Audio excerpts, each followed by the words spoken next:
throughout the planet, mysterious megalithic structures, tunnel systems, and monuments lay in various states of ruin. Most of them appear to have been constructed to be aligned with the ancient sky. From Turkey to South America, several of these relics are thought to be clues to a time before the legendary destruction of Atlantis, roughly 11,600 years ago.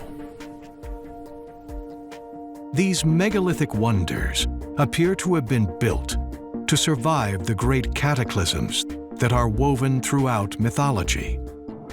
Regardless of the legend, there's a tale of a time when Earth's ancestors began preparing for what was coming.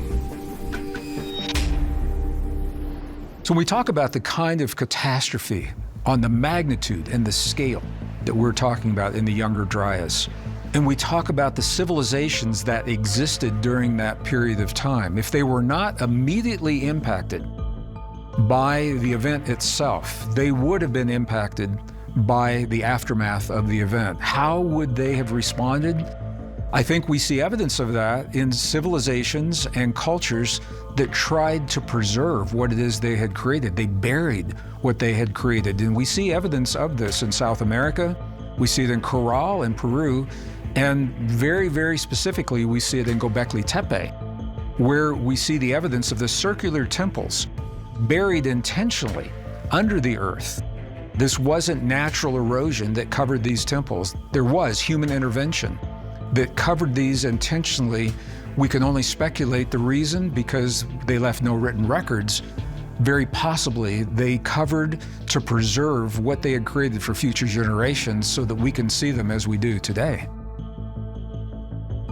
Experts have studied the site and they believe that the amount of time that was taken to bury and protect the site after it was created may have taken just as much time as it did to create the structure, showing us that that site was incredibly important to those civilizations to protect it, and that they knew that something was coming that they needed to protect the site. But whoever built Göbekli Tepe, the fact that they buried that very important 30 acres of these rings of all of these limestone columns meant somebody knew that something potentially destructive to the whole planet, and they didn't want Göbekli Tepe destroyed. But Göbekli Tepe survived. When you look at Göbekli Tepe and the earliest carbon-14 dating for enclosure D, which is the most important, focuses on the arc made by the first rising of the belt of Orion, 10,450 BC. Same date as construction as the Osirian and many other places around the world. So these things preceded the event. So they're already building. They already come from somewhere else. Like the Egyptians said, the homelands of the gods were already partially destroyed. So that puts us at the beginning of the Younger Dryas. And so they're setting out in boats with all of their astrologers and astronomers, trying to figure out where can they live, because they've already seen ahead. They know this is going to happen again, and they're going to have about 800 years of time to get their act together. They're going out and stretching out across the face of the earth. They're trying to think forward. They're trying to build for the next catastrophe, and they're going to build big, because they know that that one, when it happens, it's going to obliterate everything. And that accounts for the megalithic use of stone. I mean, why not make it easy for yourself? Get a rock that big. No, we'll use one 1,800 tons in weight, like in Baalbek, which nothing on earth can lift. Now, why would you do that? A, because you can, and two, because you want to make sure it's not going to go anywhere.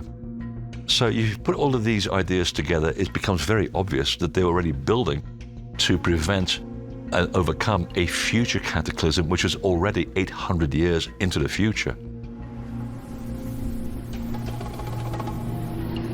Another tale from the time when humanity was preparing for cataclysm comes from the Hopi in northern Arizona in the western United States. Alternative researchers have long speculated that the legendary ant people were likely a group of beings that had all intentions of helping humanity. The depictions of the ant people add a deeper mystery to their connection with the legendary myths from around the planet, where a group of sages or wise ones helped humanity through the dark times. The Hopi talk about a series of worlds. The first world was destroyed by fire. The second world was destroyed by ice. In both of these situations, they followed a mysterious cloud during the day and a moving star at night until they were led to their chief god, who introduced them to the ant people. The ant people then take the Hopi into underground caverns and teach them how to grow beans, how to survive through these cataclysms, and then ultimately they're led out of the underground world into the surface world once again. When you look at this, you think, well, who are these ant people? Do they literally look like ants? There's no suggestion of that. In fact, in descriptions or depictions of them in rock art, they're portrayed more like Egyptian high priests. And you ask, well, who could these high priests possibly be? Might possibly have been the Atlanteans, the survivors that are teaching the Hopi how to enter into a period of stasis to survive these cataclysms? Or if not, who were the ant people?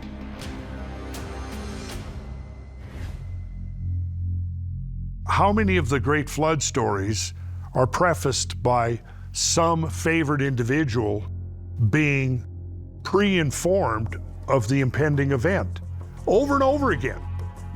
Well, then that raises the question of, well, who would that have been? I look at the myths, and one of the most widespread myths from all of these cultures is the myth of the Great Flood. Well, my geological research tells me that the Great Floods were real. Now, if we go from the thought that behind many of these myths of gigantic floods are very real events, then what is the potential real reality behind the stories of the gods that all of these ancient cultures have? Now, what happens there is most people immediately want to go to aliens. And I'm not dismissing the idea of aliens, but instead of immediately jumping to aliens, let us consider the possibility that you might have had in ancient times cultures existing side by side that were on the one hand primitive, but on the other hand, very sophisticated and advanced. This advanced culture now knows that something's about to happen. So it's basically trying to disseminate that knowledge and that information to as many people as possible. Hey, there's going to be something coming. There's going to be a gigantic flood. Why don't you consider building a big boat, maybe out of reeds, or going underground with the ant people, or whatever the case may be. Because over and over and over again, we find that theme replicated in these ancient stories. So I think just like now we can consider the great floods were real, historically real, then who were these gods? It may have been us.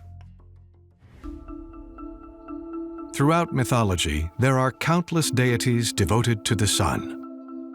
Ancient practices that center around solstices and equinoxes are embedded in cultures around the planet.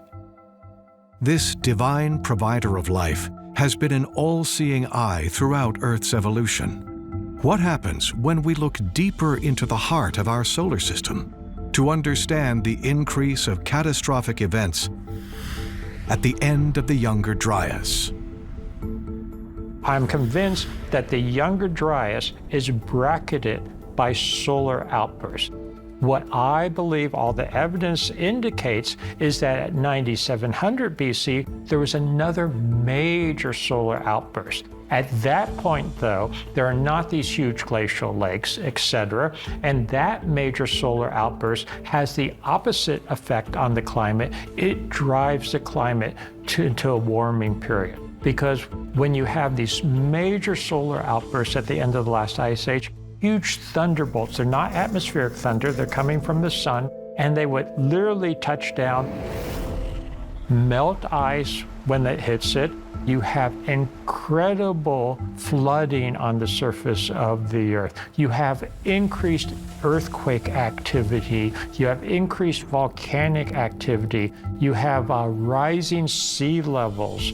It would cause, in some cases, wildfires. Then there's another twist to it, which is when you have a major solar outburst, in some cases it's now known from other stars, similar to our star, which we know as the sun, that you can have not only plasma thrown off, but also essentially particulate matter that can congeal and form physical impactors.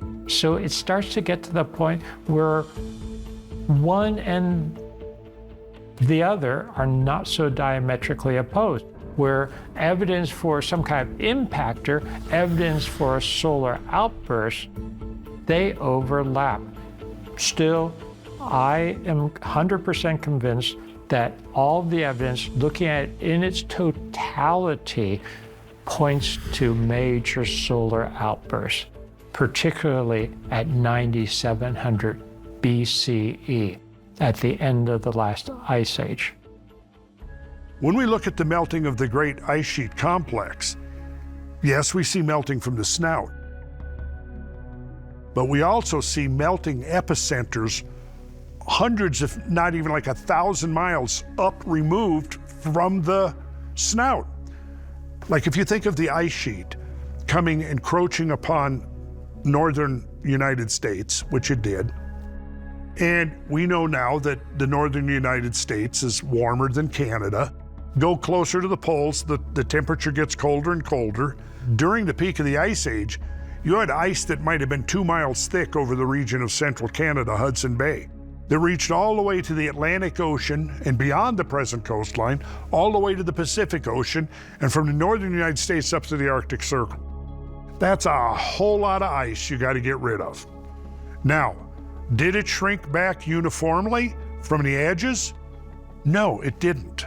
But what you would expect is that it should shrink back at an average rate on the southern margin faster than on the northern margin. That didn't happen. It's like all over the ice sheet, it began to melt. And there were melting epicenters that you can actually now study maps or even go there, and you'll see that there are landforms consistent with a tremendous radial outrush of waters from these melting epicenters. Now that doesn't really make sense within the normal models of glacier recession. Something else was going on there. And to me, the most consistent explanation would be hypervelocity impacts directly into the ice sheet.